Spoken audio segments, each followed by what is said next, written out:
From the Rockville campus of Montgomery College Television is proud to present NJCAA college basketball with the Monroe College Mustangs taking on the Frederick Community College Cougars in what is going to be a quadruple header today. I am joined by my partner, Andre Anderson. And, Andre, we've got a full day of basketball ahead of us. We do. It's a good thing we have comfy seats because we'll be sitting for a while. But, I mean, hey, the winter season here, winter sports, that means basketball is here. And this is going to look like to be a, up and down pace game, fast pace, a lot of points. Should be good. Should be good. We are in the first game of the tournament. We'll explain more about the tournament as the game goes on, but in this one in black we have Monroe College from Bronx, New York.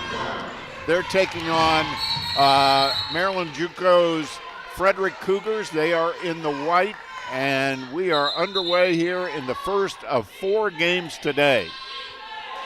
Coming into this one, Monroe is 2-1 on the young season.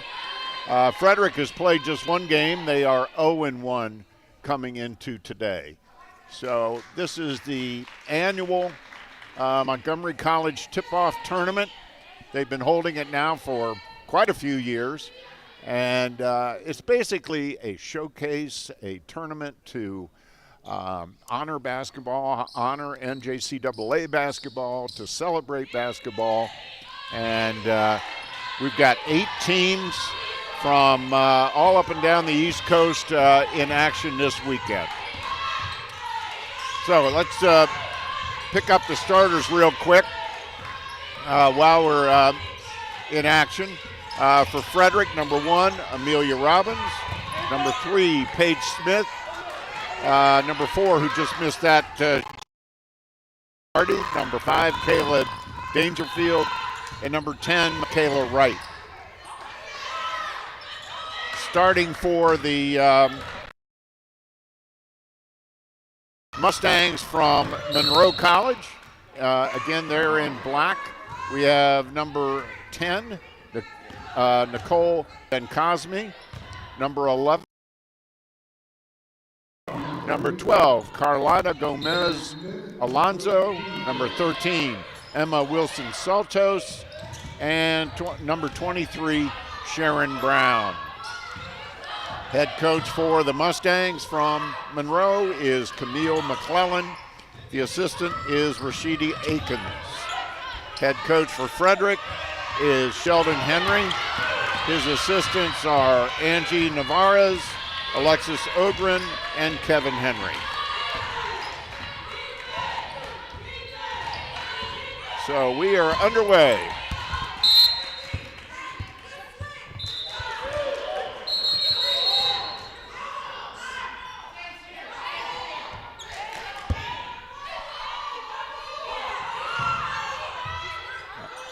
Frederick showing a full court press here, Andre, early. Yeah, they are. I mean, from the tip-off, high energy from both teams, which is always, what everyone likes to see in basketball. But these ladies are coming out strong here on both teams. Well, we've got 2 good programs. And that's on the end line. That's a foul. Foul on Frederick. It's a non-shooting foul. Second foul on Frederick in the early going. Monroe up 2-0. And there's a bucket by Secaroli off the inbounds. Yeah, really good N1 opportunity right there. She's very tall, has a good height advantage over a lot of the players. So her getting to the paint is going to be something that she's going to want to do quite often today. And tomorrow, 2 games. She's 6'1", and she is from Avignon, France. Good look at Alicia. And she's a freshman. Both teams are very young. Frederick has just 1 sophomore on their entire roster. Wow. Whereas Monroe does have 5 6 sophomores on their roster. Yeah, that's it's almost like a blessing and a curse for a program to have, that many, or I would almost say one sophomore, because maybe the experience of the second year isn't there for most of the team. But with that being the case, next year they're going to have so many sophomores that it's going to be a very mature team. Players are going to know what it's like to play at this level. So it's going to be a good learning experience for these players. And, of course, when you have that many inexperienced players, you expect jitters, you expect possibly turnovers.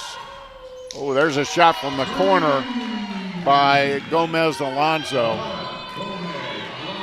She is their top scorer. Again, stats don't mean that much this early. Monroe's only played 3 games. Frederick just 1, but Alonso is one of their returning players and is their leading scorer, averaging 19.3 points per game. Nice drive, block. Oh, good block. Good block by Wilson Saltos. Wilson Saltos is their second leading scorer. She's averaging a double-double, 14 points a game and 13.7 rebounds. That's a lot of rebounds, Andre. Oh, that is. Frederick trying to get it in. They do. Here's their top scorer with the ball, Paige Smith.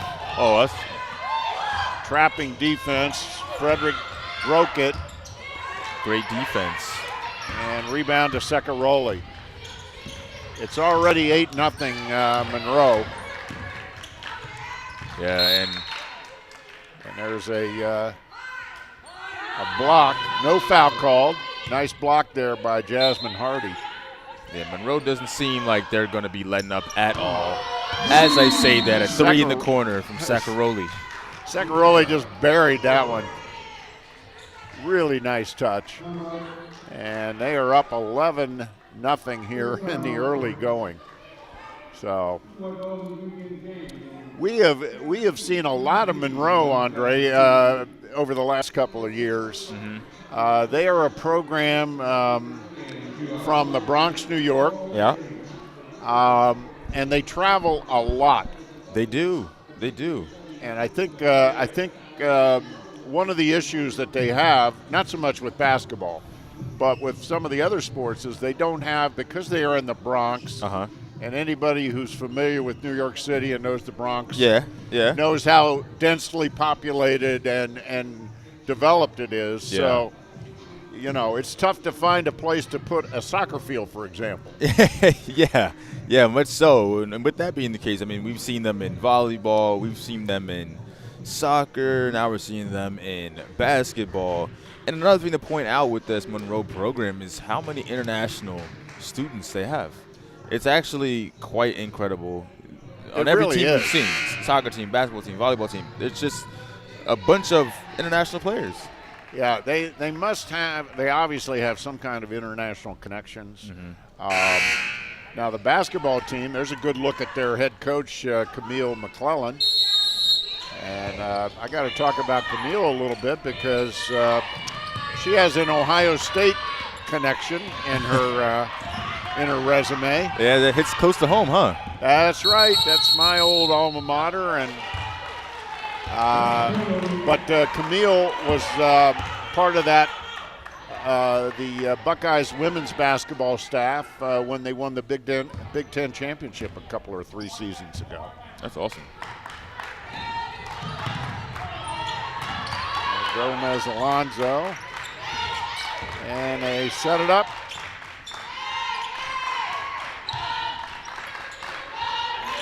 Frederick in a zone, 2-3 zone. They're patient with the ball right here. They really are.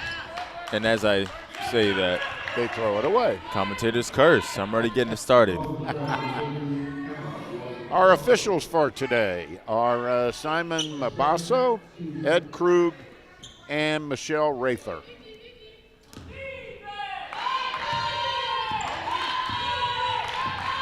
Underway, the first of 4 at Montgomery College today. And 1.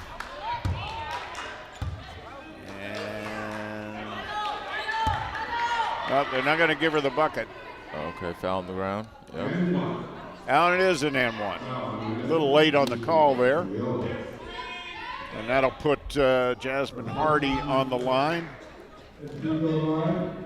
Jasmine is a freshman out of Frederick. She's averaging a double-double, 10 points, 14 rebounds. Well, she had a good first game. She did. That's incredible. It's a very good stat line, especially those rebounds. You can tell that she's going to be all over the boards. Yeah, she's going to be a handful for the Mustangs. So the scoreboard is wrong, I believe. Travel.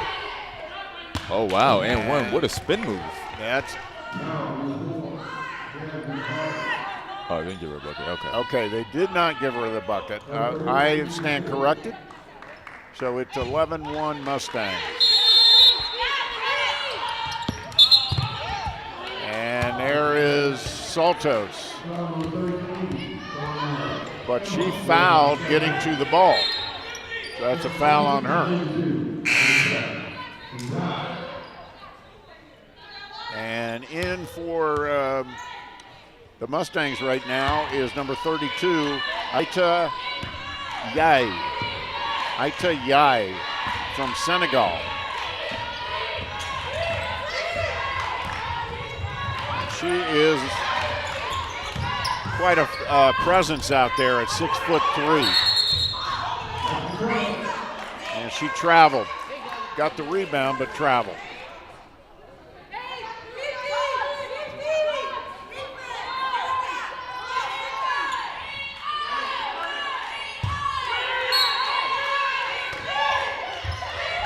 Frederick will inbound. Good pass. Nice interior passing. And stepped out of bounds. Yeah, number one there, Amelia Robbins, was on the end line. Yeah, I can tell that Frederick seemed to be wanting to get down low, and score close to the basket. But the problem is that this Monroe team has very tall ladies, and it's a little bit difficult for Frederick to get down low right now. Yeah, that appears to be the plan, but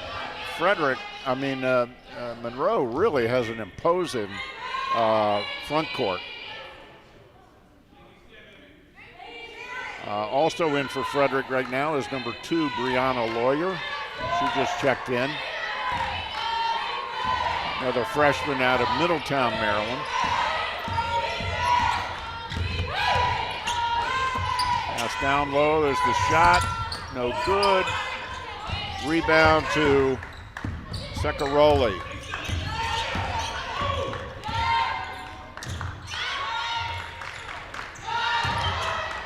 His eye with the little hook comes up short.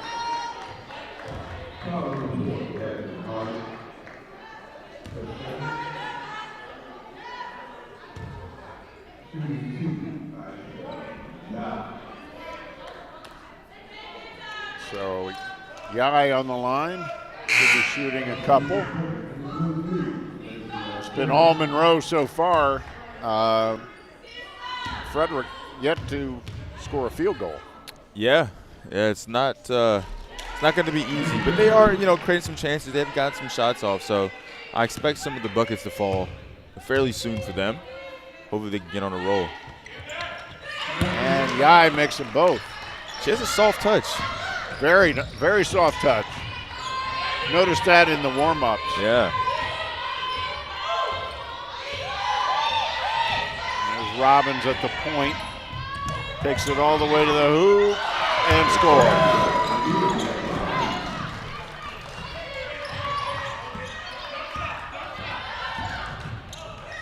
There's a turnover by Monroe. So it'll go back to Frederick. Chance to cut into that lead a little bit more.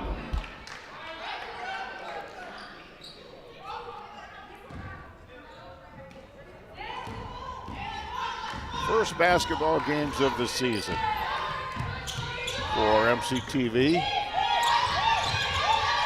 We have a rather ambitious basketball schedule this season, Andre. You and I are Going to be calling quite a few Raptors games this year. Oh, yeah. It's going to be a lot of fun. Good thing we like each other. Yeah, it is, because we're going to spend a lot of time together, particularly over the next 2 days. Acrobatic drive, it's off. That was Sharon Brown.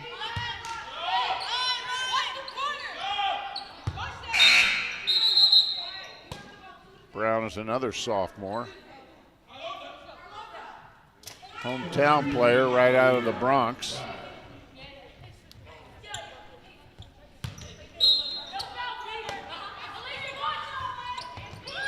Ceccaroli, and it's taken away there by Lawyer. Frederick. Good pass. Excellent pass. She had an open look. That was right, but couldn't get it to go.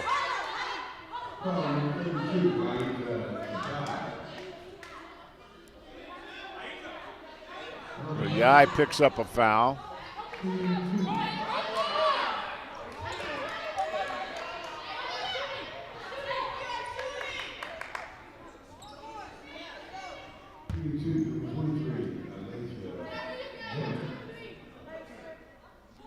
And that puts Alicia Jamat on the line for Frederick. Alicia is another freshman out of Frederick, 5'9" freshman. And this is the second. Although they haven't been scoring too much lately, the defense has been good. And on cue once again. I think the press is bothering Monroe just a little bit as another turnover. Yeah. So Frederick has been effective with the pressure. Nice look down there to Lawyer, but she is fouled by Ben Cosme.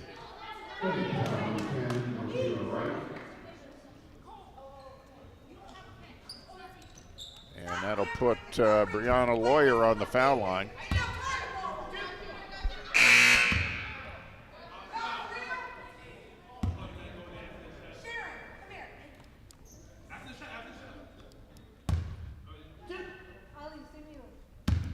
The intensity of this coach is honestly, as an athlete growing up, I always loved when I had intense coaches because it only fired me up as well. You know, if your coach is fired up, how could you not be? Well, the head coach for the Mustangs, Camille McClellan, is clearly fired up. Right off the mark, misses everything, and it'll go back over to the Mustangs. Mustangs are a D1 program at the NJCAA level, and Frederick is a D2 program. Most of the schools in the tip-off tournament are D2, with the exception of the Mustangs and then one of the men's teams that we'll talk about later. And that's a blocking foul on the Mustangs. Yeah, Robbins for Frederick has been a spark plug on defense, trying to run and facilitate on offense. She's been a good player so far. Yeah, you can tell she plays with a lot of energy. She does. I'm impressed with her. This is Paige Smith with the basketball. She handles it well. There's a nice shot. Ooh. Up, no good. Good move there, too. Rebound by Gomez Alonso. Brown with the ball, has it taken away by Robbins. Nice feed to right, she missed it. Had to reach back a little bit for that pass, and I think that's what foiled the attempt. Yeah. It's never easy trying to get the ball from the back like that, and then having someone trying to block your shot as well. You're going to have to kind of contort your body. Exactly. So a good look here at the Mustangs bench.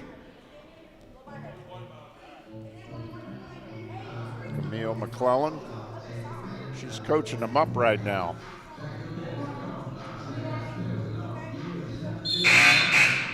And there's a good look at Sheldon Henry, head coach of Frederick. This is his second stint with Frederick as head coach. He was here from he was there from 2016 to 20, and then came back this past year. So he's back for his second time around.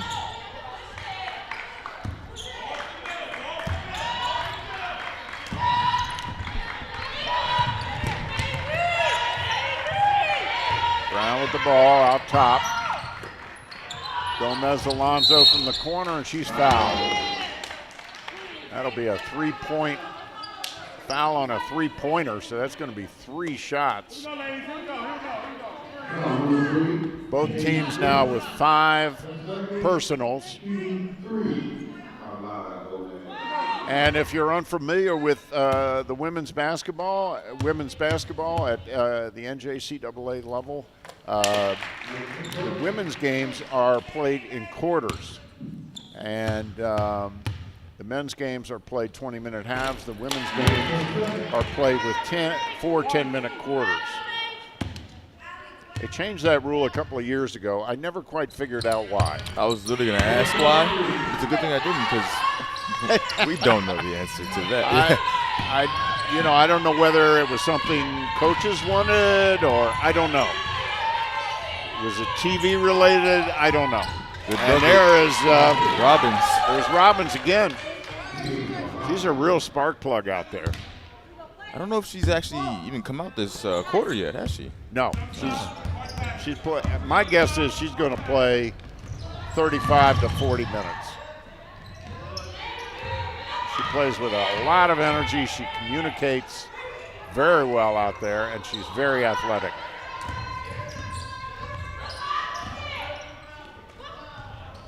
From the corner, off. They like that 3, but they're not getting it to fall. That was number 2, Kaya Nolan, rather. 3 ball. There's a deep 3 by Smith. It's off the mark. Rebound to Gomez Alonso.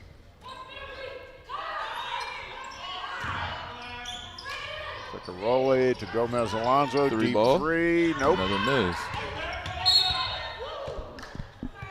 Yeah, it's been a little bit difficult for Monroe lately, but I think what I would like to see from them at least is, get the ball down low a bit. They have more of a height advantage than Frederick. Sure. They definitely have the height advantage over Frederick. Yeah, they've been taking a lot of threes. Another one right here. Rolly hits the back of the rim, no good. And rebound taken away there by Robbins again with the quick hands. She looks to push it, and is stolen by Nolan. Gets it to Brown, the point guard.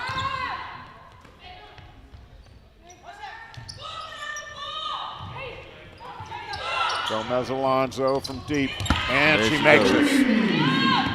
That's her second 3 of the first quarter. Yeah. If she gets going, this could be a shootout for her, averaging 19 points a game so far, and a travel. And there's a traveling violation on Smith. Turned it over. 37 seconds to go.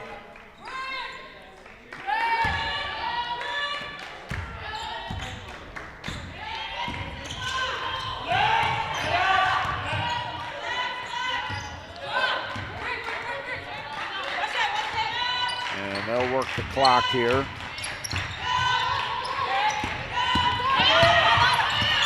Slapped away there by Wright. Picked up by Smith. And Frederick's going to go for the last shot here in the quarter. Smith. Lawyer. And there's a foul. Foul is on Gomez Alonso.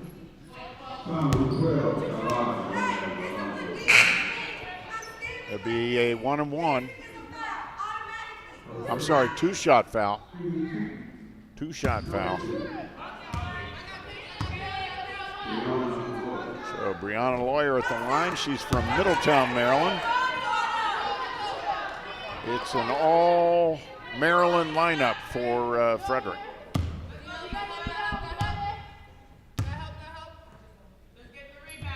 Second shot in and out, no good. Secaroli with the rebound, and that's the quarter. So after 1 quarter of play, the Monroe Mustangs are up 19-7. And we're going to keep it right here for the break. And pretty good game so far. Frederick is the shots aren't falling, but they are holding their own. They are. They're playing feisty defense, led by Robbins, number 1 on the team. She's been everywhere, like we've been saying over and over. She's been a spark plug. But if they can knock down some shots, Frederick, they can get right back into this game really quickly. Absolutely. The Mustangs started out pretty hot from the field. They have cooled off quite a bit. So we've got actually a better game than we anticipated, at least at this moment. So good to see. Good start to the tournament. Again, this is the Montgomery College tip-off basketball tournament. And we've got 8 teams from all up and down the East Coast participating this weekend. 4 games today. We'll be right back here again tomorrow for another quadruple header. And so a lot of good basketball this weekend. And Andre, tell people how they can watch these games. Yes, so these games are being streamed live, as we know, as you guys are listening here and watching it. But they will be on the Montgomery College YouTube page. If you go actually to the YouTube page, you go to the live section on the YouTube page, click it, and you will see actually all the games. So the games that are not even played right now will be there. Obviously, we can't watch them if it's not being played yet, but the preview is there for you to click it, maybe even set a reminder for yourself so that when that game does start, bing, a little alert will pop up, tell you to watch the game. But that's where you'll be able to go and see all the games from today and for tomorrow. So a full weekend of college basketball at its finest, at its purest, really. And Gomez Alonso on the line. It's a good look at Carlotta. She is from Madrid, Spain. So again, another international athlete on this Monroe team. Have you ever been to Madrid? Yeah. No, I haven't, but I would love to. I understand it's a great city. Yeah, that'd be definitely be amazing.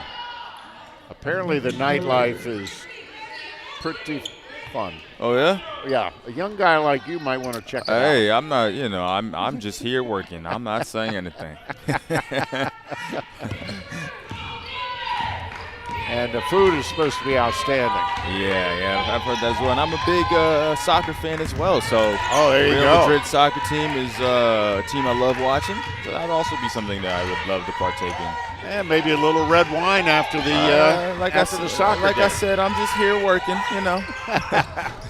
Smith is determined to make that 3 fall. Oh, look at this speed by Gomez Alonso, but she missed it. Great follow there by Secaroli. Boy, she's got good speed for somebody her size, Secaroli. She does. So this game is getting a little fast-paced. Everyone's getting knocked over right here. Monroe has dominated really from the tip, although, again, Frederick has been feisty and they've hung in there. But Monroe has led from the opening tip. Brown with the shot, no good. Secaroli misses the follow. And coming out there with it is number 7, Andrea Owusu. Andrea is also from Frederick. She's wearing that brace. You and I noticed that during the warm-ups. Mm-hmm. Kind of amazing that she can play with that big brace on. Oh yeah, that's it's a pretty intense one. But I guess she's recovering from her injury, so she's giving it a shot. Well, all sympathy from me to her because I went through that about 4 or 5 months ago, Oh, yeah. Wore a brace for 4 months. Do you mind giving the story, telling the story, or Well, keep it short? let's put it this way. I tore my quad tendon that attaches to the kneecap. Ooh. And severed it. Oh, my. And it's been a long road to recovery, so I have ultimate respect there for Owusu, I'm sorry, for playing with that on. Because it's cumbersome. Although hers is relaxed so that she's got a lot of range of motion in it. They can dial the intensity on those braces.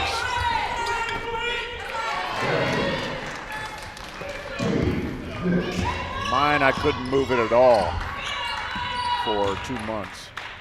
Hey, but you're doing better now. Braces off. Yeah, for an old guy, I'm bouncing back. There's Brown with the drive, cuts through, throws it up.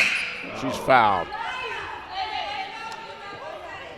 Good look there at Sharon Brown, sophomore out of Bronx. Bronx, of course, if you're familiar with New York, is right there near the new Yankee Stadium and just on the other side of the George Washington Bridge if you're traveling north on 95.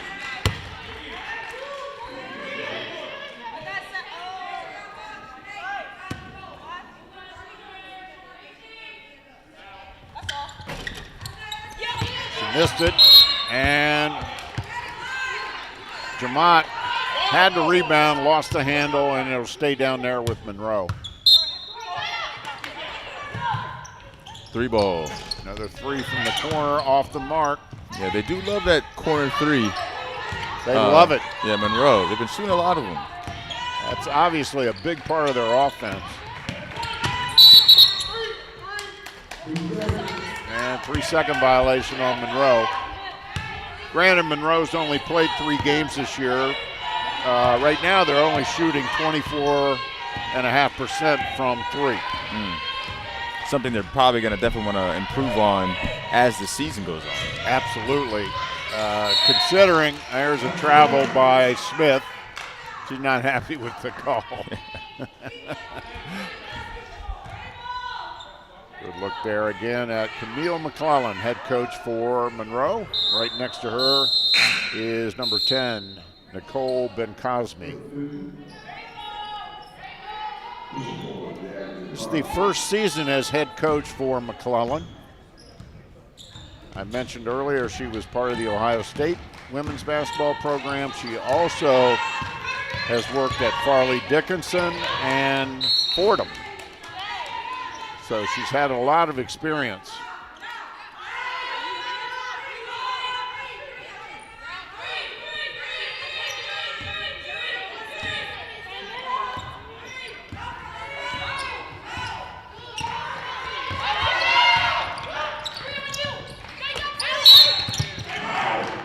And that's going to be a foul on Hardy.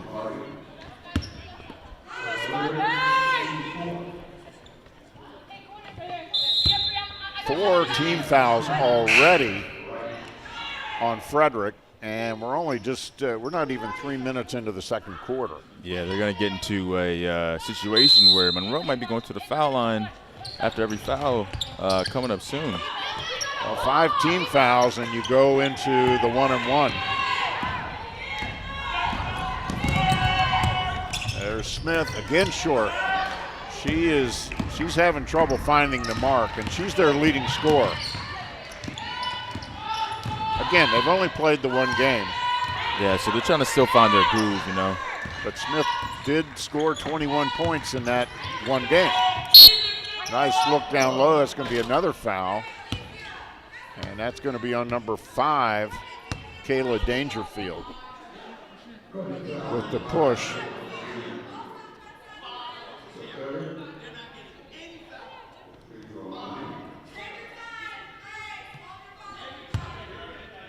Two shots. And a real good look there at Kaya Nolan from Mount Vernon, New York. 5'7" freshman guard.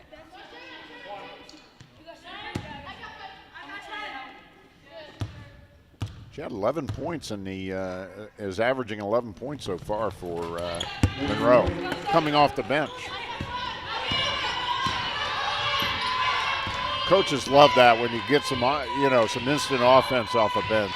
Oh yeah, it's almost like the six man, or in this case, the six woman coming off the bench. And the thing about basketball, good bucket. Robbins. Really good bucket. Which I think is very interesting is how, you have your starting five, but then the bench unit as well is almost a whole nother unit. So if you can come off the bench and score just like a starter, that is huge, especially when the starters are taking a little bit of a rest. Absolutely. You're always looking for a spark off the bench on both ends of the court. Sometimes you bring somebody in just because they're an excellent defender. Mm-hmm. So Frederick trying to cut into this lead. Again, Monroe is led from start to right from the start. Robbins with the screen. And the shot is off the mark by Dangerfield.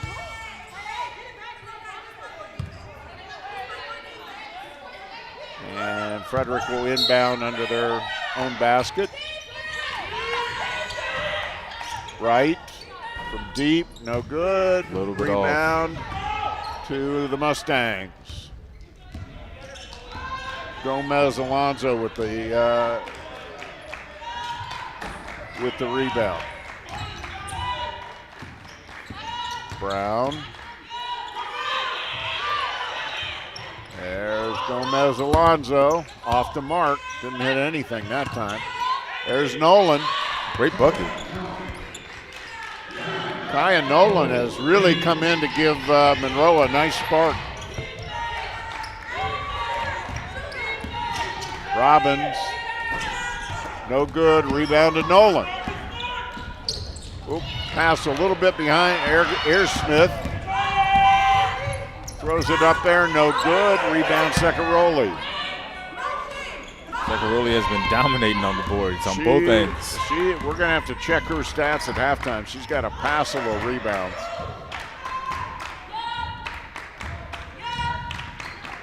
Avignon, France. I just like saying Avignon, France. Nolan. Boy. Three. Wow. Wow. And she's not running particularly well, Andre. It looks like she's got a little. Is she limping a little? A little bit of a hitch there when she's running. And that ball misses everything. And that'll go to the Mustangs.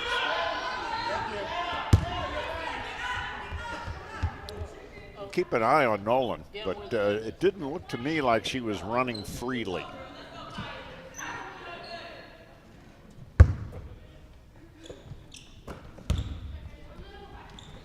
She's still out there. And there's a travel turnover.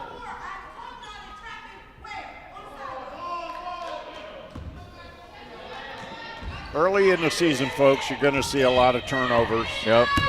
Still trying to, teammates still trying to figure each other out. Oh, yeah. They're just trying to get into a rhythm. Smith scores. She's been hungering for that one. You know what they say, though, in basketball, shooters shoot. Shooters shoot. And she will just continue to, That's the only way out of a shooting slump. That's it. It doesn't happen magically. And Smith knocks it out of bounds. A little bit of that as well. Some good defense can really get your confidence up. She got in the passing lane that time.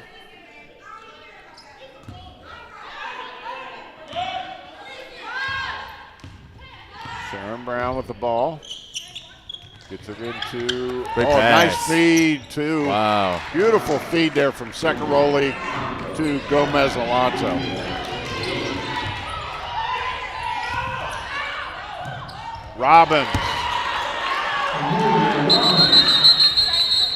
Robbins is really keeping Frederick in this thing.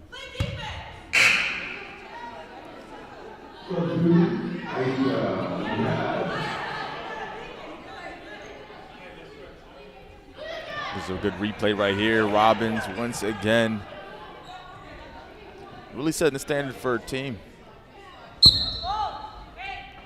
Just a freshman out of Williamsport, Maryland. Well, where's that? Where's Williamsport? Williamsport is north of Hagerstown. Oh, okay. And there's a bucket again for Gomez Alonzo. Smith off the mark, no good. Yeah, Williamsport is right on the Maryland-Pennsylvania line. Oh, okay. North of Frederick. I'm sorry, north of Hagerstown. Oh, it's also north of Frederick. But it's very close to Hagerstown.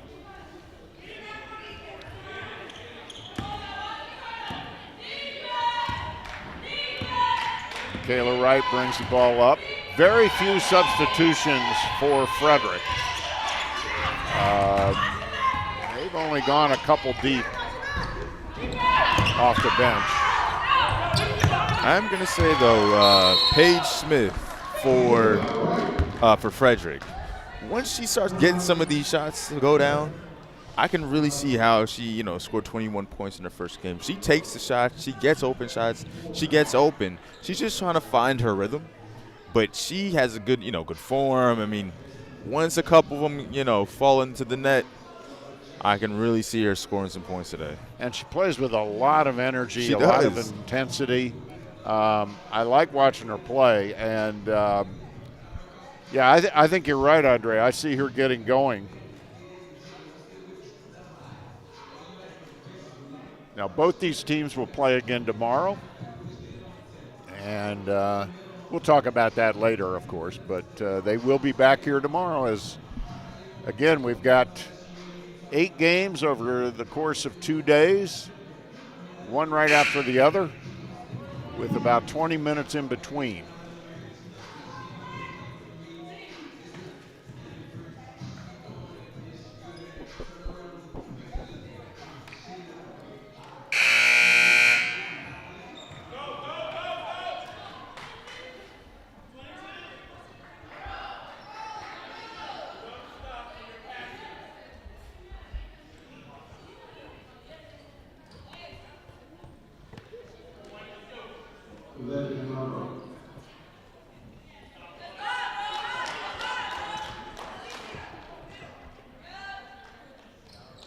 And Monroe will inbound under the Frederick basket. And again, Frederick with a little bit of pressure.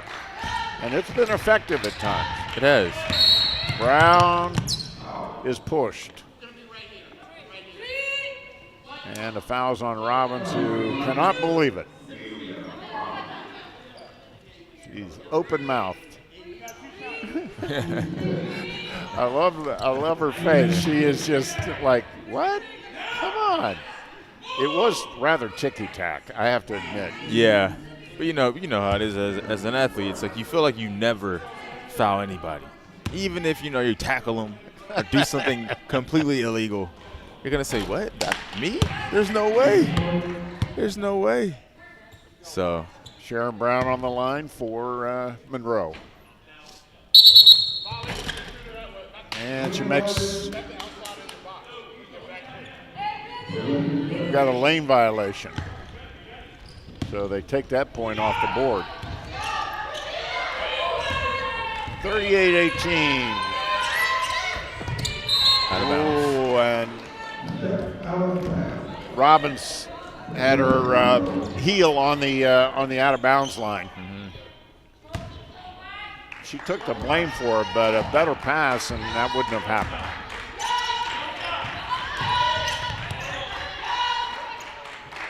Frederick, they're putting up a feisty effort here. They are.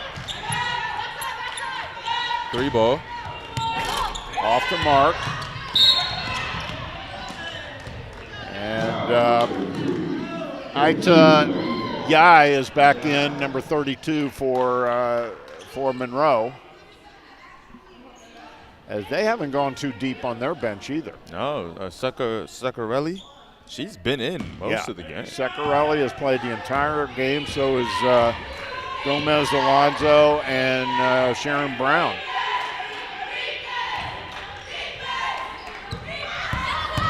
And I think Ben Cosme's been in the entire time.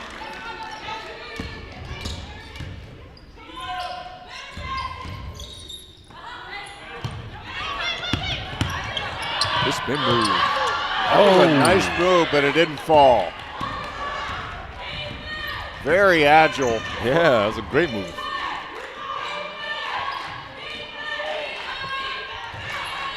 Good ball movement. Great block, great defense. Ooh. High with the block, and down on the floor goes Ben Cosme. She's all right, looks like.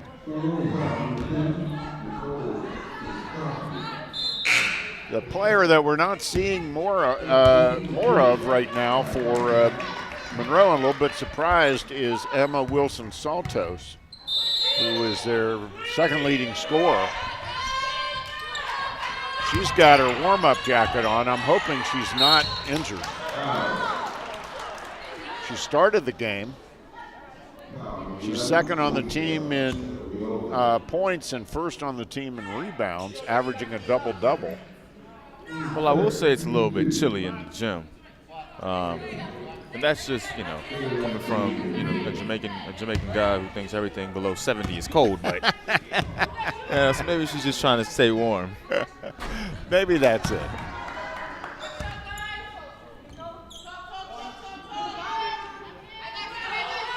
Time winding down here in the first half. It's been Monroe from the start. This is as close as Frederick has been in a while at 17. Brown. Oh, good follow by Secaroli.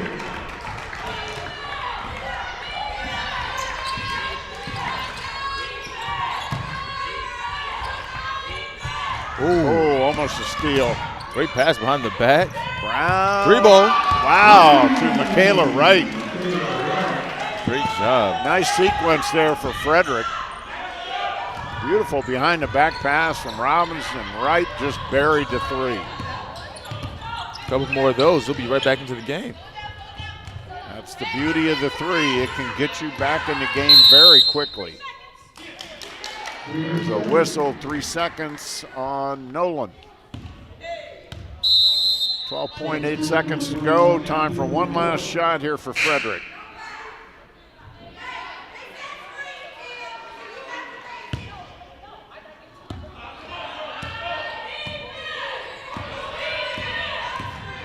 Robbins to Smith. 5 seconds to go. Smith. Oh, foul. And she's fouled. That could go against either one of. And Cosme picks up the foul. Could have been on her or Gonzalez, but definitely Ben Cosme.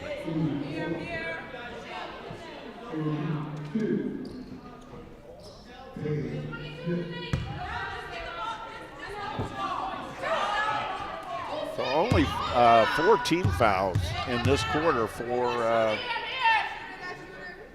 Monroe. As Smith makes the first.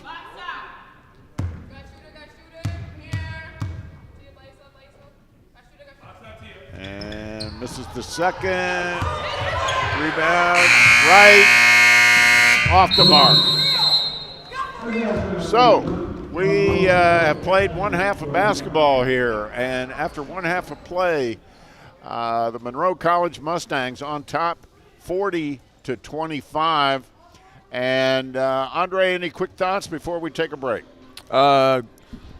Even though the Mustangs are down right now, Frederick, they still have a chance. I mean, they've been getting back into it. They've been playing some good defense. I've been a big fan of Robbins offensively, defensively. She's been a real big spark to the team. But Monroe's a good team. You know, they have size. They get the ball down low. Sacaroli has been dominating in the paint, scoring.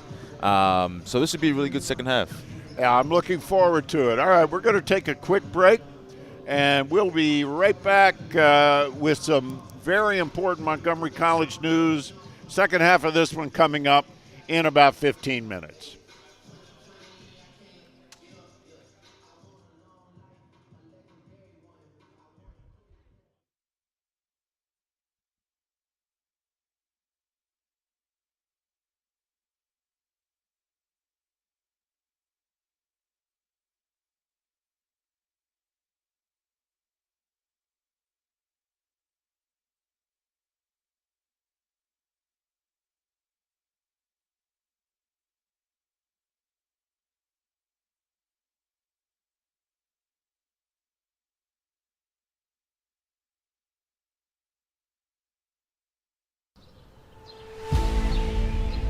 How do you define Montgomery College?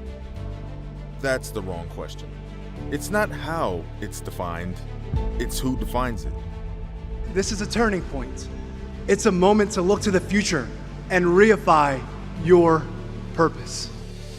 MC is defined by those who put in the work, from early mornings to late nights, from the classroom to the workplace, with their family, their teammates, and when no one is watching.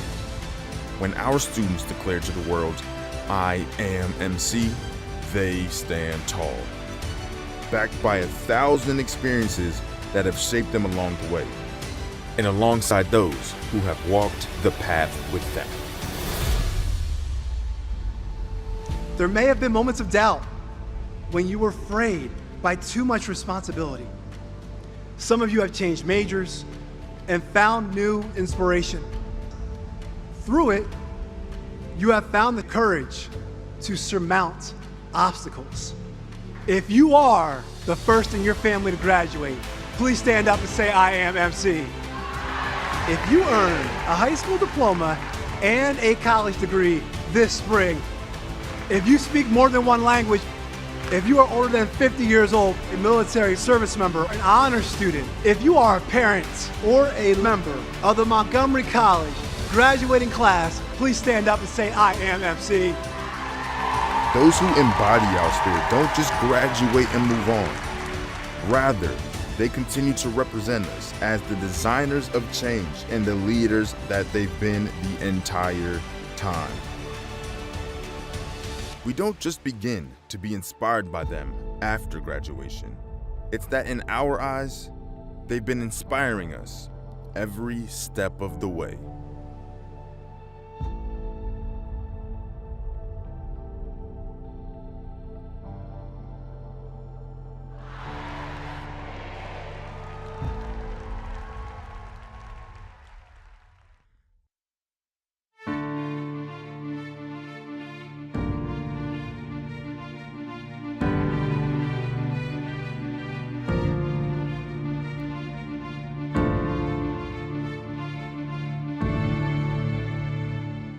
Have you ever walked by a wall of names on a memorial and thought to yourself, what led those names to that wall? Who was Gabriel De Vito on the Memory Park wall from Argentina behind me? Today, I want to inspire you to look for the marks and images of people's lives, especially those people who were impacted by violence, exploitation, and crimes against humanity. Political scientists in the field of transitional justice study how we remember those events and people who should not be forgotten, something we call memorialization. This is a form of reparation, of repair.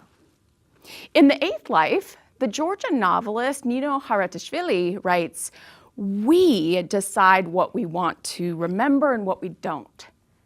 Time doesn't do it for us." Political scientists agree. Society makes conscious choices about what we choose to remember and what we choose to forget, even in popular culture. Christopher Golden is a novelist who writes thrillers and horror stories. In 2021, he published the story Road of Bones, where a group of adventurers go to the Kolyma Highway in Russia. In the story, a woman named Ludmila dedicates her life to honoring those who died and were disappeared in the construction of the highway. Ludmila risks her life to pray for and bless the dead. She acts out of her responsibility to the dead, to bless them, to free them, to protect and guide them. So what about you?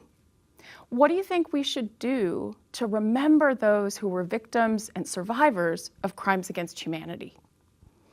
Road of Bones puts a supernatural spin on this question, but the people of Magadan in Russia have been dealing with this question in practical ways since the 1990s. How do they pay tribute to those who died in the Soviet Gulag system? The image behind me shows one striking and controversial answer to this question: the Mask of Sorrow. Kamil Kazayev was the architect, and when he made this mask, the face represents the suffering of the Gulag's prisoners, but also the painful process of mourning in the present. Memorials and monuments are about the past, but they're also about the present and the future of society. Those of us who study transitional justice explore how to mourn, how to remember, and how to hold accountable because we want to deter future violence and we want to restore human dignity. So what is transitional justice? Basically, it's how we get from a society that's steeped in violence and pain to a society that has learned to reconcile and to end cycles of impunity. It's really tricky, though, because those goals often conflict with each other. Today, we want to think about memorialization in the form of symbolic reparations and truth commissions. Symbolic reparations, like the Alex Haley Memorial behind me in Annapolis, serve to make amends through public acknowledgement. It serves to restore humanity to people who were written out of history. Truth commissions, like South Africa's Truth and Reconciliation Commission, are official reports that serve to explain the causes of violence and restore accountability. So why is it even important to remember? Remembering isn't a responsibility of one community or one country. It's a responsibility of all of us. Primo Levi, a chemist and author, and someone who survived the Holocaust, wrote in his poem his thoughts. He said that he believed the alternative to remembrance was actually destruction. In Shema, he wrote, "Consider that this has been. I commend these words to you. Engrave them on your hearts.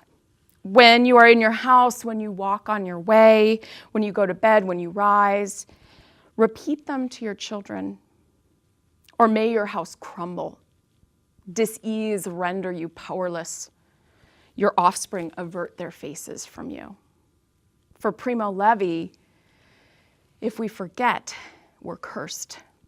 Just like Golden's characters discover in Road of Bones.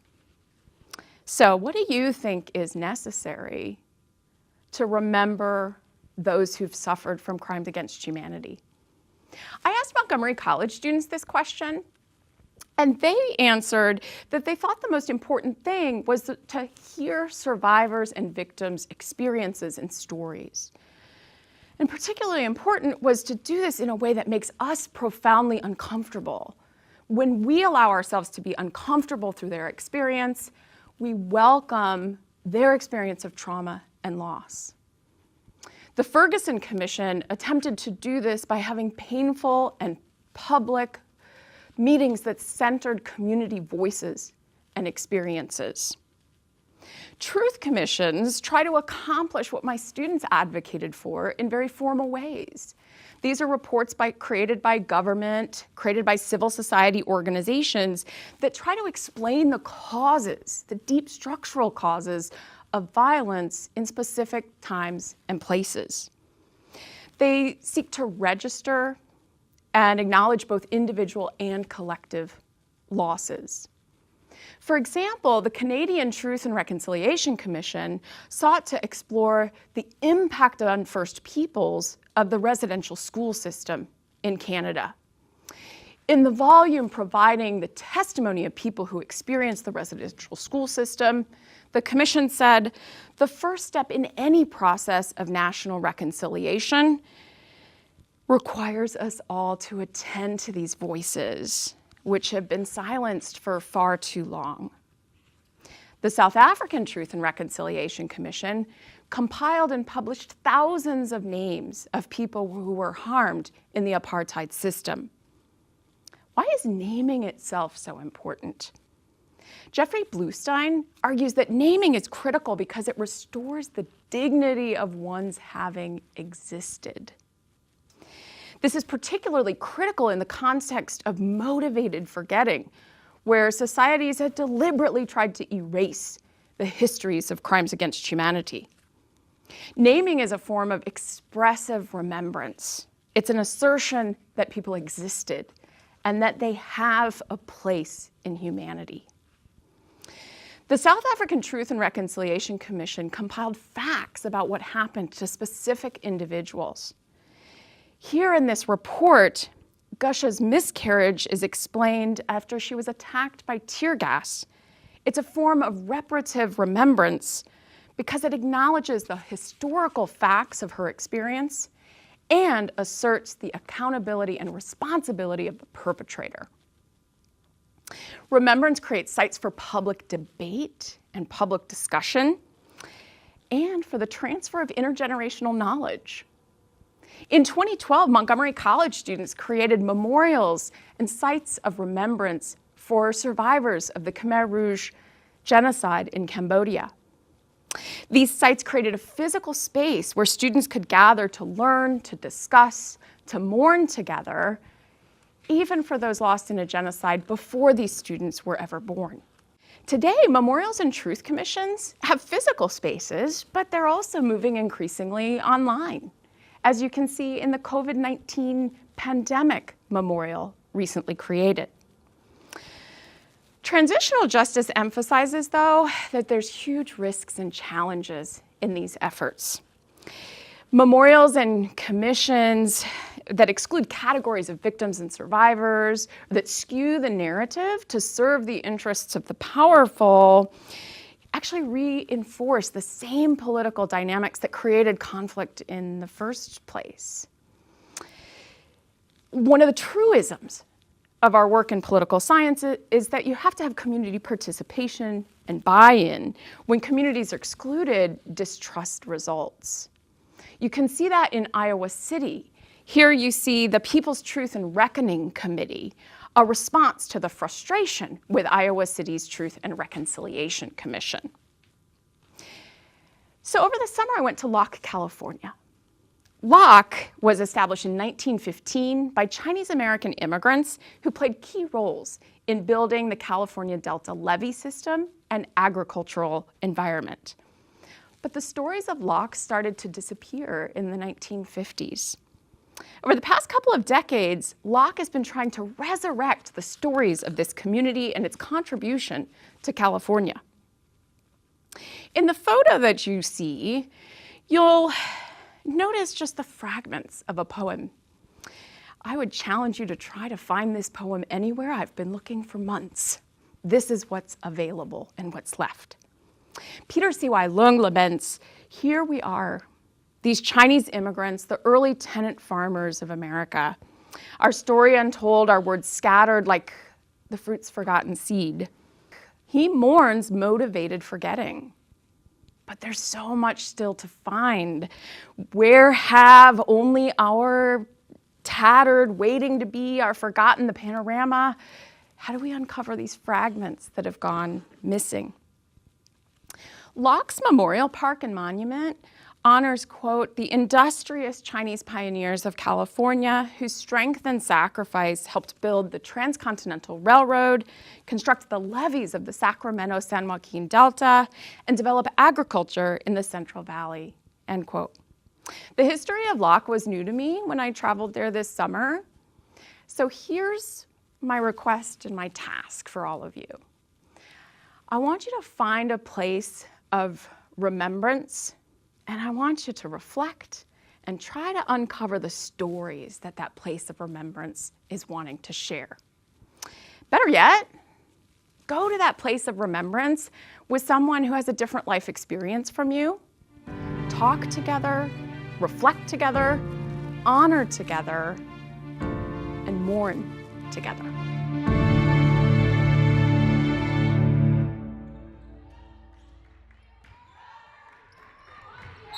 Career success starts at Montgomery College.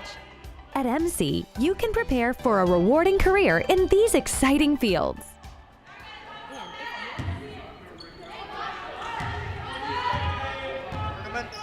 Once again, in black, Monroe. In white, Frederick. Monroe up by 15 points at the halftime, 40-25. We're just now underway in the second half. And a quick foul there on number 12, the leading scorer for Monroe, Carlotta Gomez Alonso.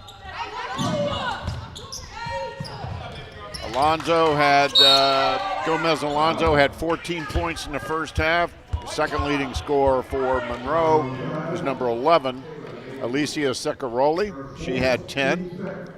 Leading scorer for Frederick is number 1, Amelia Robbins. And Paige Smith had 7 for Frederick. Those are the top two scorers for Frederick. So we're underway here in the third quarter.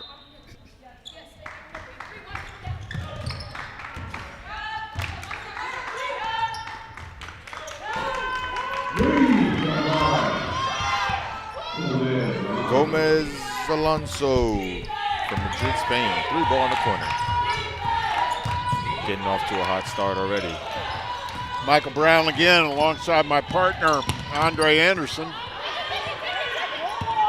It's been all Mustangs. They led from the opening tip. Great pass. Great defense. Smith saves it for Frederick. Good hustle play.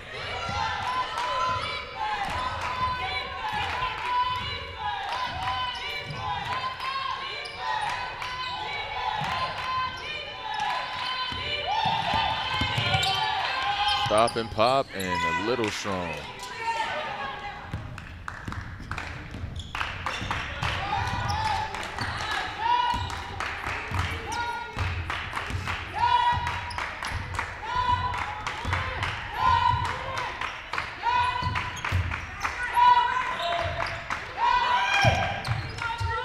And Cosme with the shot off the mark. In case you are joining us late, this is the first of 4 games today, 4 more games tomorrow as part of the Montgomery College tip-off basketball tournament. Annual event.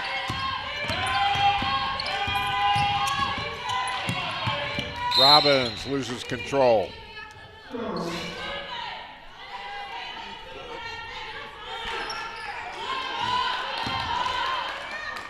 Good look at Amelia Robbins.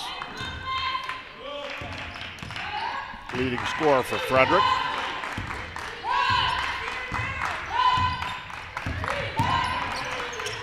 Floater. Good rebound there by Gomez Alonso.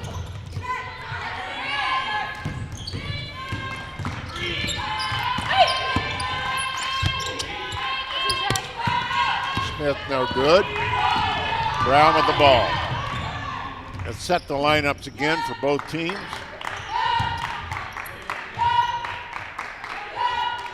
For the Mustangs from Monroe, number 23, Sharon Brown. Number 11, Alicia Secaroli. Number 10, Nicole Bencosme.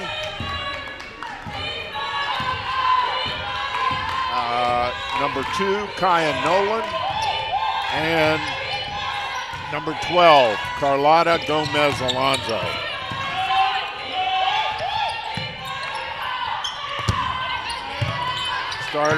Starters in the second half for Frederick. Number 1, Amelia Robbins. And number 10, Michaela Wright. Number 3, Paige Smith. Number 2, Brianna Lawyer.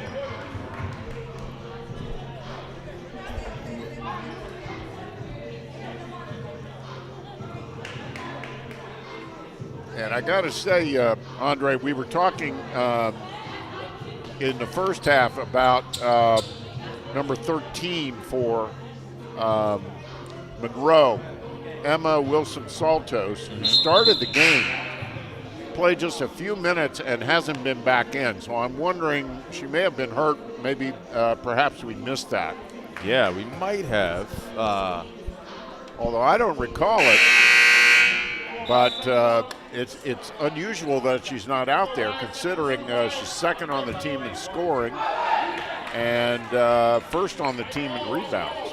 Maybe because there's a back-to-back situation today, she may have a little nick, somewhere. That's true. So they're like, you know what, sit out today, play tomorrow, maybe one of those situations. That's true. Both teams will be playing back-to-back days as part of the tournament format.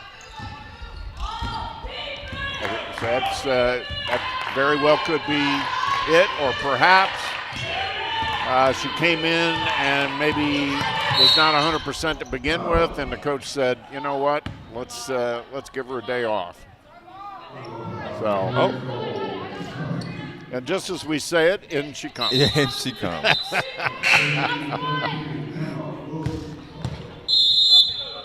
Elma Wilson-Saltos, number 13, checks in for Monroe. So we're glad she's not injured. You can tell she's a very athletic player, good defender, long arms. Rebound for Gomez Alonzo. Good look at Sharon Brown with the basketball. Neither team has done a whole lot of substituting. Good rebound there by Robbins. Gets it ahead to Smith. Takes it too far under. And then lost the ball, but it's going to stay. That's a foul.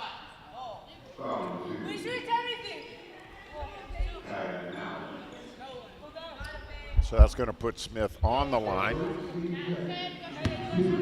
Again, if you're joining us late, this is women's NJCAA basketball, and they have a slightly different format than the men. The women play 4 10-minute quarters and 5 fouls, and you're in the one-on-one situation. So it doesn't take long to get into the one-on-one situation.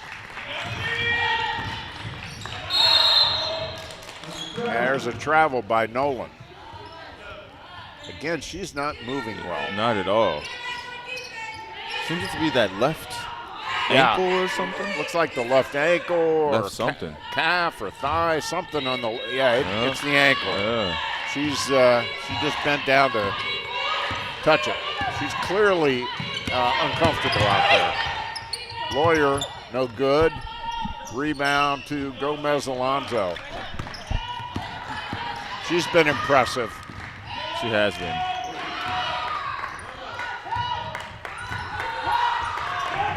Great pass. Ball movement. A little bit of a hard pass there by Wilson Saltos.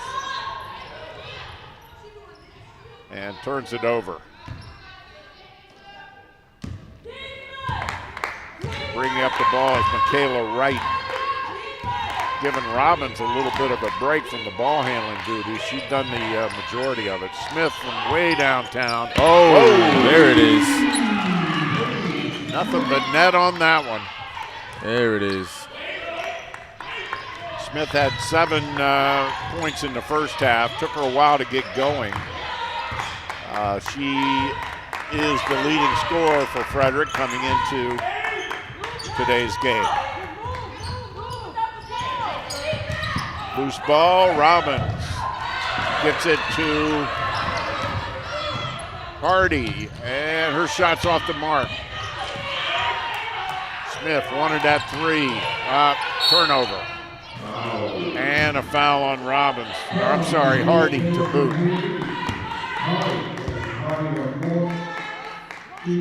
Fouled Secaroli.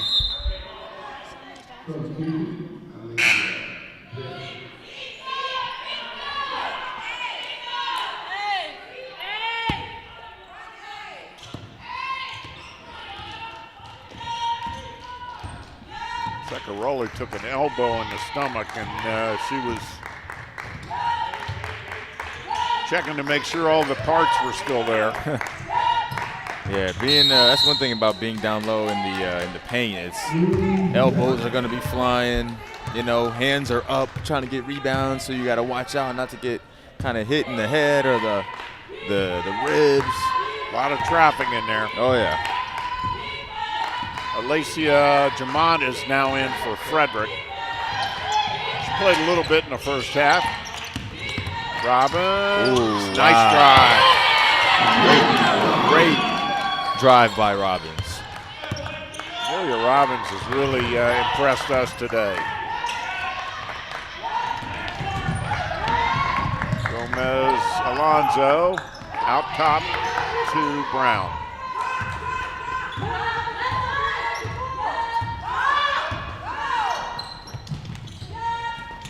Wow.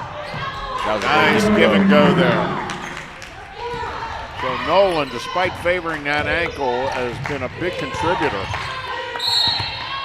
And there's a travel. Great defense there by Nolan as well. It's a great shot of her right there on the screen.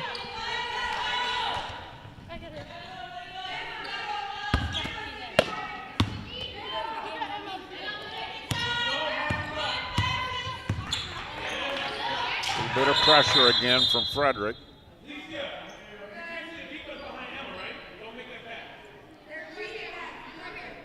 Not sure what the call is here.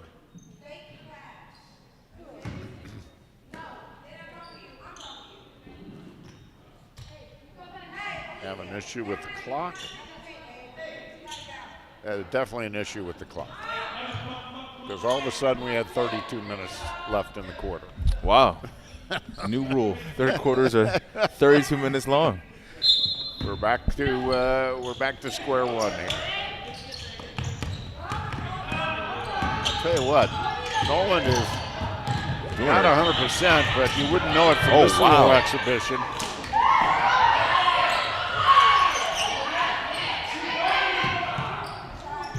Wilson Saltos. Bank is open. Even on a Saturday, which is usually not the case. Smith. To Robbins. To Smith. He's open. There it is. Nice two-man game there between Robbins and Smith. Yeah, she's getting going here in this quarter. 2 threes so far. She had 21 points in their opener earlier this week.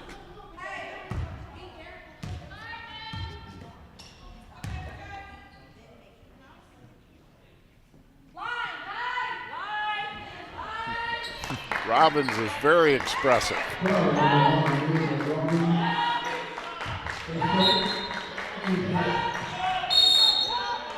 And that's a jump ball. And it'll stay down at the Monroe end. Monroe College Mustangs from the Bronx, New York, taking on Maryland's own Frederick Cougars. Cougars, of course, from right up the road, right up 270 in Frederick. And there's a good look at Sharon Brown, the point guard for the Mustangs. Very solid player. Makes the first.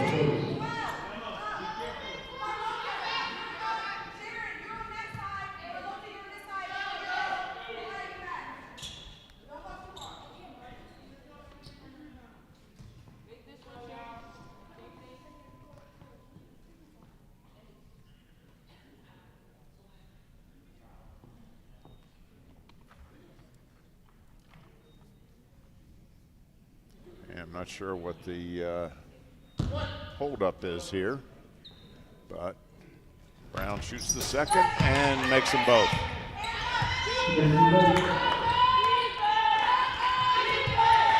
Mustangs have led comfortably the entire game. Smith, and that's going to be a block because she was inside the circle. And Smith just went right at her. Well, now that I see the replay, that's a little bit questionable. But they do give the foul to Nolan, and that'll put Smith on the line. It was right near the that little arc that they have put inside the lane there. And if the defender is inside that arc when the collision occurs, chances are it's going to be a defensive foul. Pull up. Oh my goodness. Smith again. Yeah, I tell you, when she heats up, it seems like. And all of a sudden, we have a 12-point game. Yeah. Monroe is led by 20 or more most of the game. Well, since the first quarter. And look at Paige Smith hitting these threes. Don't give her any space because, hey. No, she's feeling it right now. Took her a while to get going in the first half, but she has really she heated up near the end of the half and then has just kept it going here in the second half. She and Robbins have had a real nice symbiosis out there. They're really playing well together. It's probably the first time that symbiosis has been used in basketball. The word symbiosis. Well, there I go again, showing off my crossword. Are you I don't even want to call it a passion. It's like I'm addicted to crosswords. Well, you know, when you get to be my age, Andre, and you know, in about 110 years, you'll figure this out. You got to keep that old brain muscle working. I mean, hey, you got to do what you got to do.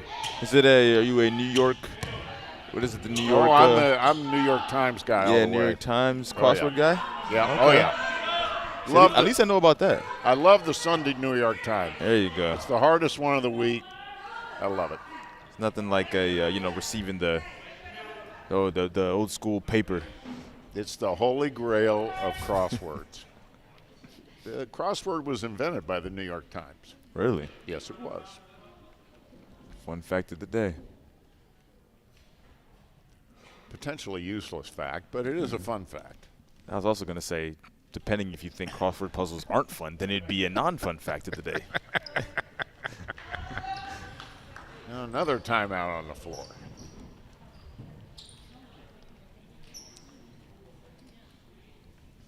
Good look at the Frederick bench. Again, the Frederick coaches are, their head coach is Sheldon Henry, and their assistants are Angie Navarez, Alexis Ogren, and Kevin Henry. Head coach for the Monroe Mustangs is Camille McClellan, and her assistant is Rashidi Akins. Good look at McClellan. She's in her first season. And actually, Sheldon Henry is in his first season of his second stint at Frederick. He was there for 4 years, left for a couple of seasons, and then came back last year. I always think that's pretty cool when a coach, they're there for a little bit, they go somewhere else, or whatever they're doing something else, and then they come back. They have a good familiarity. Saturday, it's hard to get these words out. With the program. There's Nolan. She seems to be moving better now. She does. Maybe it was just a factor of warming up the ankle. I don't know. Smith Adrenaline. tries it again, no good. That was definitely a heat check. Saltos with the rebound.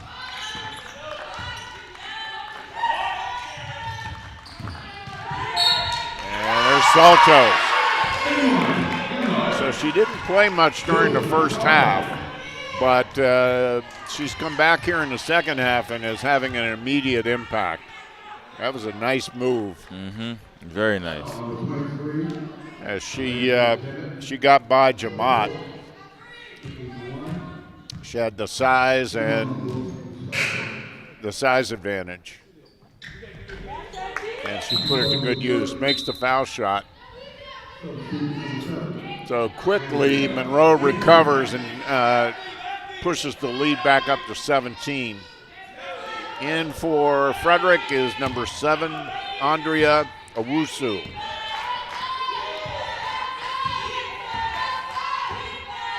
No substitutions for Monroe, and just one in the second half. There's Smith. Nice move, couldn't get it to go, hit the back of the rim.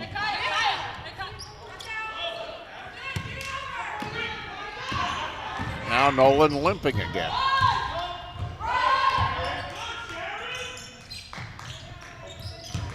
Saltos. Strong move. Very strong. But it was off the mark. Here's Smith. She's liable to explode at any second here. Closed by Saltos, There and she goes again. nice little teardrop. 15-point game. Gomez Alonso with a strong drive. Rebound to Secaroli. Had it blocked. Secaroli's been quiet in the second half. She has. It's Frederick's, this team's defense this quarter, even their offense has gotten them back into the game, but the energy that they've shown this quarter has really kind of put a hold on Monroe. Yeah. And then the three, right on cue. Those threes will kill you. They'll get you back in it, and they can kill you. Smith.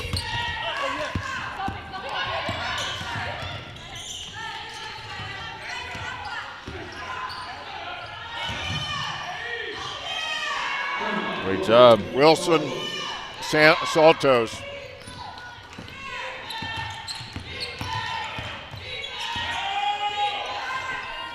Three ball.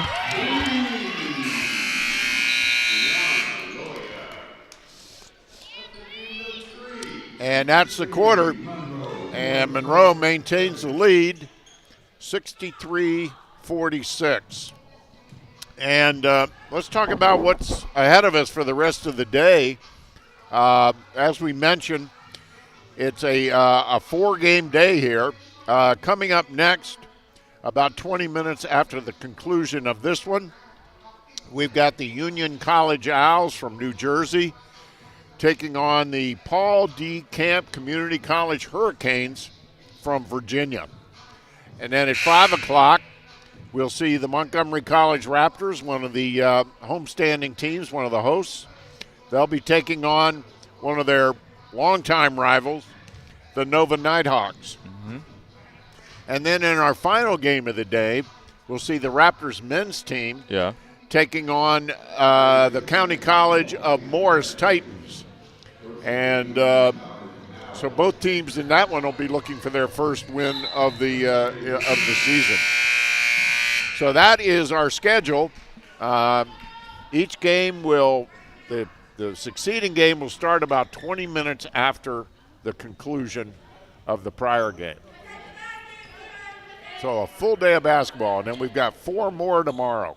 So if you love college basketball, and this is college basketball really in its purest form, this is the place to be. If you can't be here, Andre, there's plenty of ways for them to watch off-site. Yeah, plenty of ways to watch. YouTube, Montgomery College YouTube page, YouTube channel. If you go to the live section, all the games will be there. Yeah, all the games will be there under that live tab. You click it, you'll see all the games. Obviously, the game's not being played yet. If you click the game, you won't see the game. But you can, have a little reminder for yourself to when these games start so that you can check out the game and hear a great live broadcast from Michael and myself. Yeah, Andre and I are looking forward to spending the weekend at Montgomery College. Oh, yeah, I got my bed set up in my office. Yep. I brought my cot with me. I'm going to sleep at the free throw line. That's actually not a bad place. Yeah. It's not a bad. I was thinking about maybe in the corner area, corner 3. Yeah. And, of course, we expect room service. That would be outstanding. I understand Dan Rankin is going to be providing room service. Yeah, and then Peter Pereira will also be helping out with that as well. That's right. That'll be great. He said something about waking us up in the morning. As an alarm. Yeah. So anyway, a full weekend of college basketball. And Smith is fouled. She'll go to the line.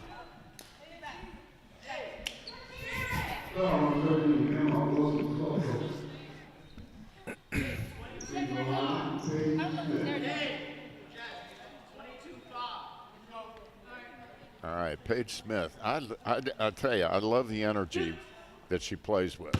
I don't think she's come out the game at all. No, she has not come out of the game. Actually, there hasn't been a lot of substituting by either team. No, not at all. Robbins has also been in the game Amelia the whole Robbins time. for Frederick. And I believe Wright as well. Michaela Wright has played start to finish. And then as far as Monroe goes, Secaroli hasn't been out. Gomez Alonso has been in the entire time, and Sharon Brown has been in. So I would guess that means there's some inexperience on that bench. Yeah. I mean, also these starters, this could be also a situation where they're getting a lot of conditioning. Right. Like the coach is like, Right. You know what? A lot of you players are going to be playing a lot of minutes this season. So especially in a back-to-back situation, this could be a chance for them to get a lot of conditioning. Especially game conditioning compared to practice conditioning is a lot different. So. It's a lot different. The intensity, no matter how tough the practice, it's just something different about a game. Robbins, nice touch. Cuts it to 12 again. This has been the closest that Frederick has been. They cut it to 12 in the third quarter, and then Monroe quickly responded with a couple of threes. And there is Wilson Saltos. Puts them up by 14. 7:49 to go in the game. And there's a block by Wilson Saltos.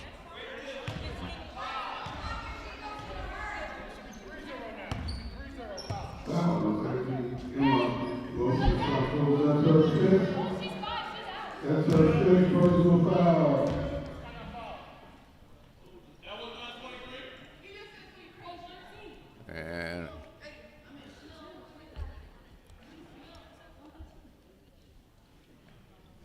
not sure I think they're debating who the foul was on. Yeah, that's what it seems like.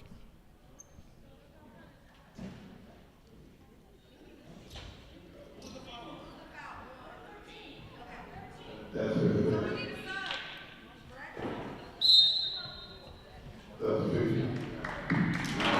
Wilson Saltos checks out. And Nolan back in for the Mustangs.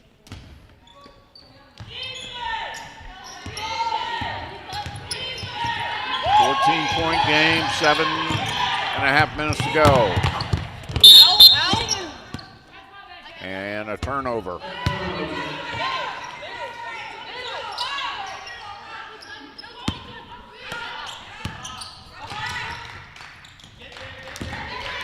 Pressure, but Monroe handles it. There's a steal. Secarelli is down. And a bucket. Secarelli hit the floor hard. There's no give with these courts. No. When you hit the court. She is windmilling her left arm. Like may have suffered a little bit of a shoulder injury there. 12-point game.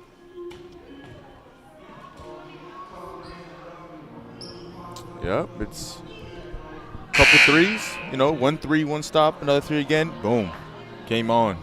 I mean, game is on right now, but just a couple buckets and a couple stops. Yep. This Frederick team will be only down by a couple of points, which is honestly amazing how they were down by like 20 plus earlier in the game. They were down almost 30, and but their 3-point shots have been falling, and they have fought back in, and they haven't shown an ounce of quit. So the next 7 minutes should be interesting. Great pass, great cut. Oh, they called the play off the bench. but she couldn't get it to fall. And the foul is on Wright, and that'll put Alonzo, Gomez Alonzo on the line. She'll shoot 2.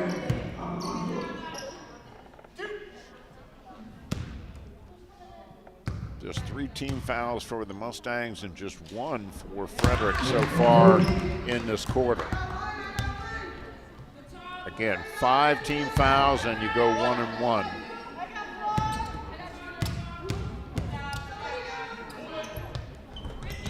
Missed it.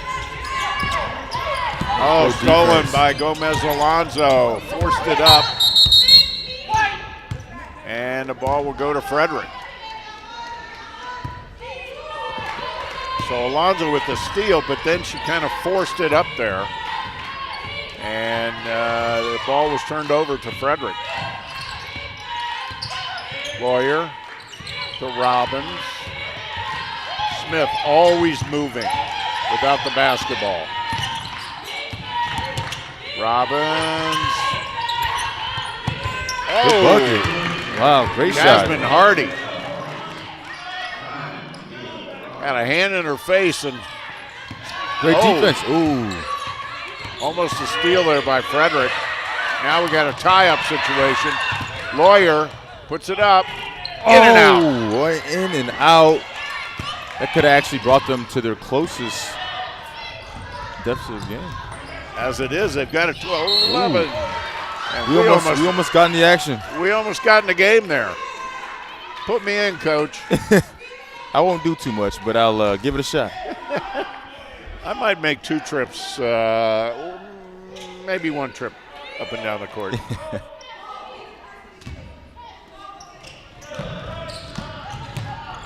I'll tell you, Frederick has really turned up the intensity on the defensive end. They have. And after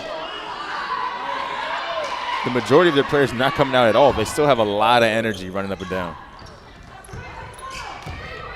There's Brown, drives, up, no good.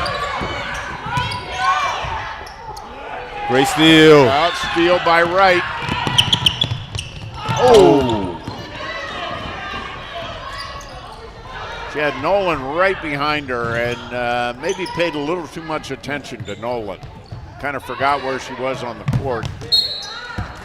And her shot was basically impossible. Yeah. Because it was under the basket. She was worried about that chase down block. You gotta just go up for it. But this is the chance right here. Take their time. Oh, nice pass. Drop and it in falls. Wow. Great pass from Smith to Hardy. Cuts it to 9. It's the closest it's been since the first quarter. Yep. Oh, he traveled. And a travel. Look at that defense.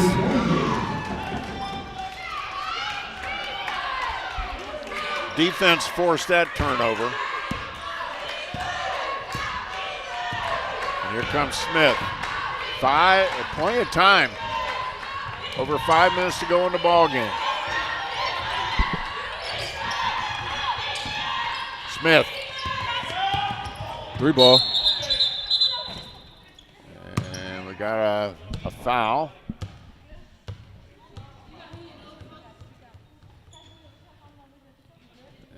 Not sure what the call is. Seems to be an injury as well. Hardy got hit in the face. Ooh, hard hit. Wow. Hardy and Gomez Alonzo colliding. And Hardy got the worst of it.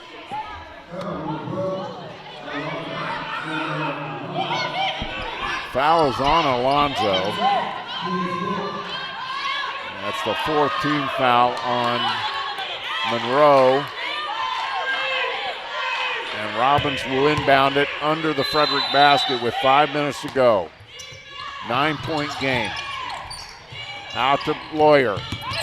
Good drive. Good drive. Oh. No foul, and she missed it. Good defense. Robbins almost with the steal.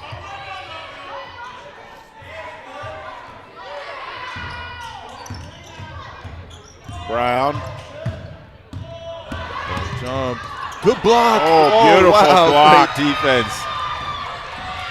You know Smith wants this one. To the rack she goes. Oh, all the way. Wow. It is a 7-point game, folks. This is Monroe has amazing. led by as much as 30. But Frederick just won't go away.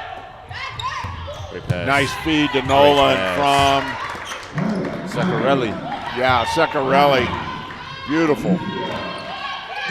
That's what the Monroe needed. There's Ball. Smith Oh. off the mark, got a hand in her face. Robbins with the rebound. And she's tied up. Timeout, Frederick. That's a great call to keep possession of the ball. Smart call there by the Frederick coach as Robbins was about to be tied up. And that would have been a, well, I'm not, let's see, the arrow would have been in favor of Monroe. So that was a heads up play there by the coach, Sheldon Henry.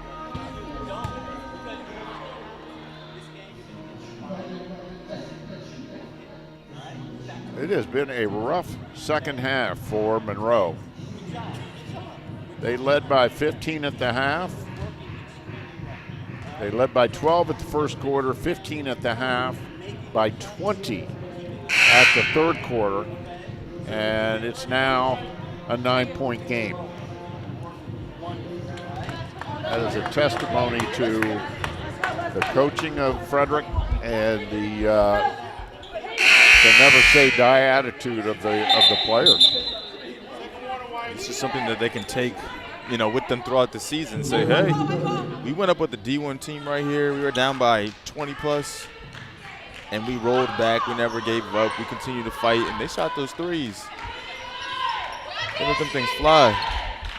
And let's keep in mind, Frederick dropped their opener decisively. We'll just say that. Losing to the #1 team in Maryland, JUCO Essex. And one. No foul. Nope. Okay. No foul call. They let him play as Hardy missed the shot into the basket. So Monroe with the ball. They're probably going to work the clock a little bit. And there's a blocking foul on Smith.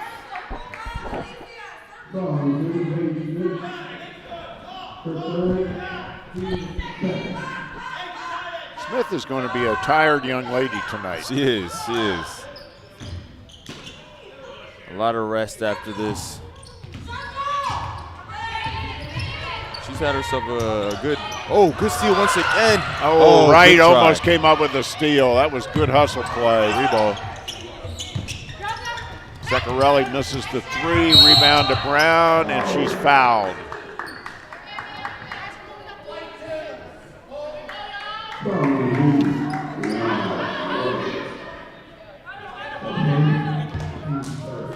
Foul was actually on Lawyer. Third team foul on Frederick, so neither team is in the 1-and-1. One more foul for Monroe, and that'll put Frederick in the 1-and-1 as they have 4 team fouls. Brown. Alonzo, no good. Good rebound by Saccarelli once again. There's a good look at Alicia from Avignon, France.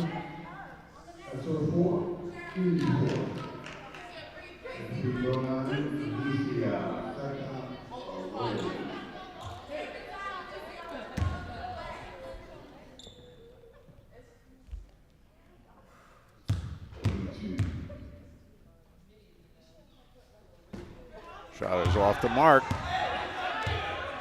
He's got excellent form, but that shot hit the iron.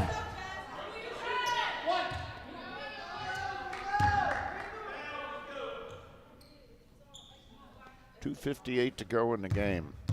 A lot of time left. Second shot off the back of the rim, no good. But Gomez Alonso came up with it. And a foul. It's going to stay here.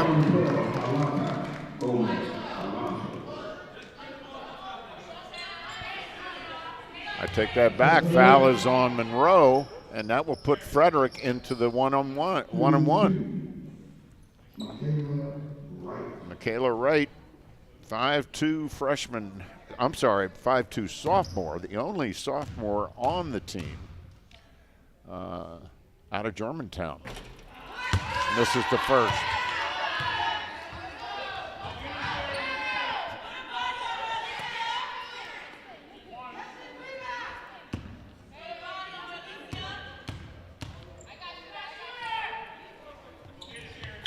And makes the second. Cuts the lead to 8.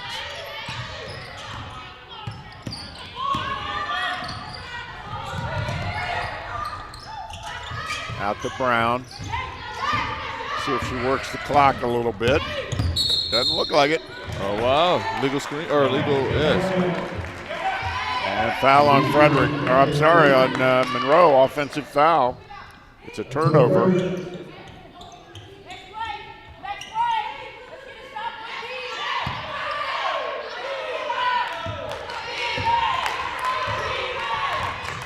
Boy, a three ball here, and we've got a real ball game. Here it is. Smith. Oh, Way downtown, no good. Off the front of the rim. Brown pushes it up.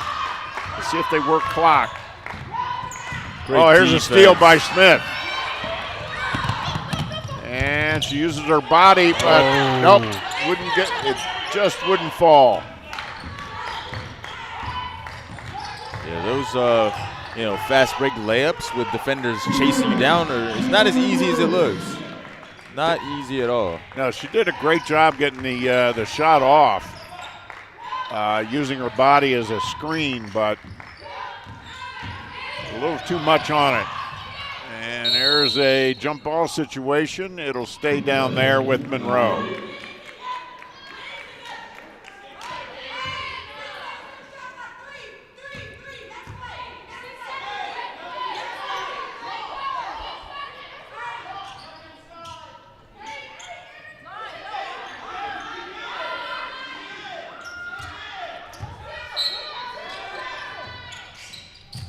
And Cosme inbounds it to Brown. Shot clock is a factor. Brown with a beauty right as the shot clock was to go off. That's a big bucket. Pushes the lead back to 10. Yeah, that was almost like a dagger right there. There was literally less than a second on the shot clock. That's a kicked ball. And it'll stay down at the Frederick end. Ceccarelli broke up the pass, but it hit her foot.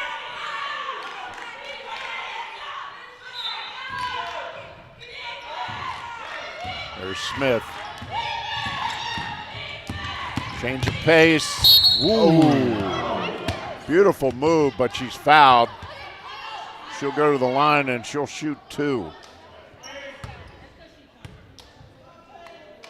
It's still a ball game.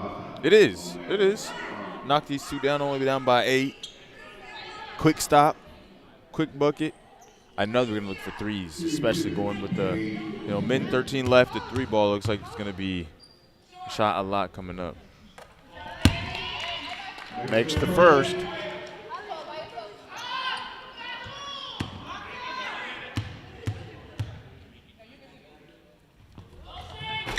And she makes the second. So timeout Frederick on the floor. Got minute 13 to go. And Monroe up by 8. Again, they've been up at the end of the third quarter. Mm-hmm. They were up by 20.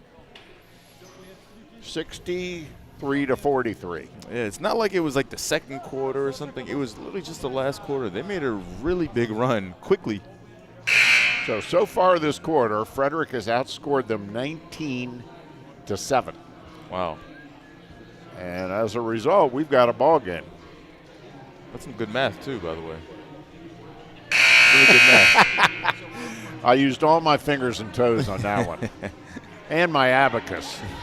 There we go. Abacus enters the building. Another New York Times crossword. Matter of fact, it was in my crossword last night. There we see. Except it was abacusai. Oh. In other words, plural. Yeah, multiple. More than one abacus. There we go. They beat the pressure. Ahead to Secaroli. And she's fouled. Fouled by Lawyer. And Secaroli will shoot 2.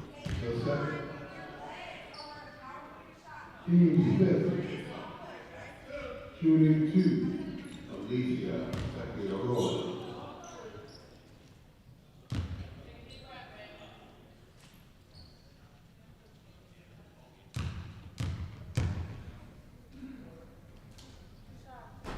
And she's off the mark.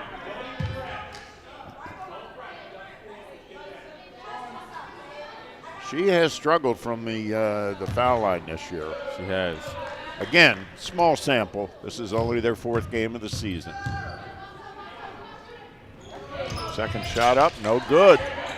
Great Rebound to rebound. Ben Cosme. That was a big rebound. It was. It was. Retain possession. We're under a minute. And Cosme. And that's a shot clock violation. And that will turn the ball over to Frederick with 42 and a half seconds to go. 8-point game. And look out. There we go. They rolled it out there, and They need a quick 3-ball. They're finding it. Yep. They're looking for Smith. You know she has this in her bag. Here it comes. Crossover. here it 3-ball. comes. Oh. It's off the mark. And, knocked out of bounds Careful now. by Robbins. That was a hustle play. She just couldn't save it.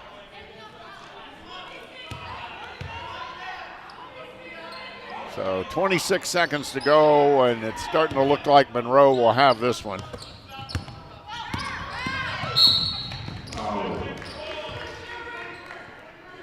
Again, both these teams will play again tomorrow. Frederick will go home and sleep in their own beds, but Monroe is down here for the weekend, so from New York, so they will be in a motel or a hotel somewhere near here, I'm sure, in unfamiliar surroundings. Yeah, yeah. Of course, they probably came in last night. Yeah. I'm sure they did. Good little weekend trip. And Brown misses. I tell you, Monroe has hurt themselves from the foul line. They have. Yeah, they could have been putting this game away a long time ago. But what has been saving them is literally this offensive rebounds. Offensive rebounds. Great job. Wow, what a steal there by Robbins. Ahead to Smith. And she cuts it to 6. That is the closest they have been since the first minute of the basketball game. So I can't say enough about the effort by Frederick. They fought literally until the end. 11.8 seconds left, and they're only down by 6 now. Even if they do lose this game, they have to give themselves credit. They have to. Absolutely. I mean, if they come out on the short end, their coach cannot be disappointed. No. Oh, you know a coach, though. There's always something, yeah, right? Of course. You can But never be perfect, but they have just impressed the heck out of me, both of us, with their effort and their intensity, their hustle, and they're kind of a fun team to watch. They are because of a couple of the personalities on this team. yeah, fast pace, 3-point shooting, feisty defense. I mean, I'm thinking Amelia Robbins and Smith in particular are just a lot of fun to watch. And the freshmen going to be able to come back next year as well, lead this team for a second season. They got a solid core.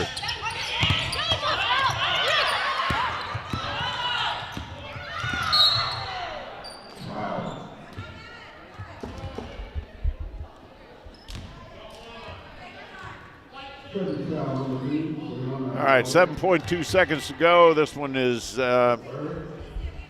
pretty much over, but again, you can't say, because I've seen some amazing finishes here. You know, so you never put it into the books until that final buzzer sounds.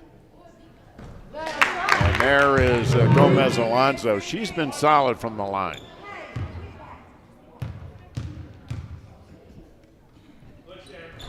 And misses the second.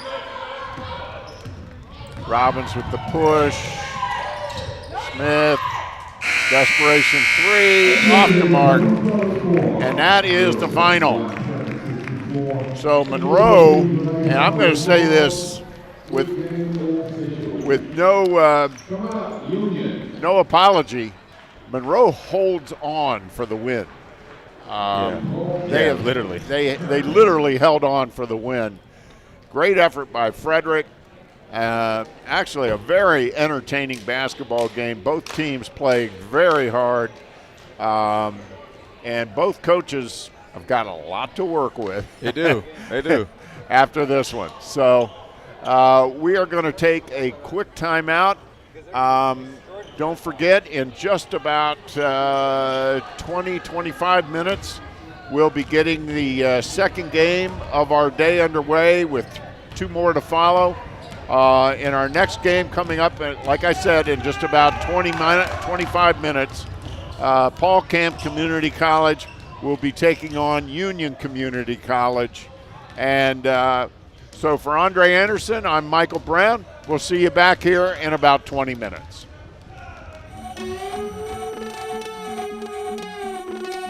Yo, get the speaker box loud, hitting that stuff till you hearing that sound.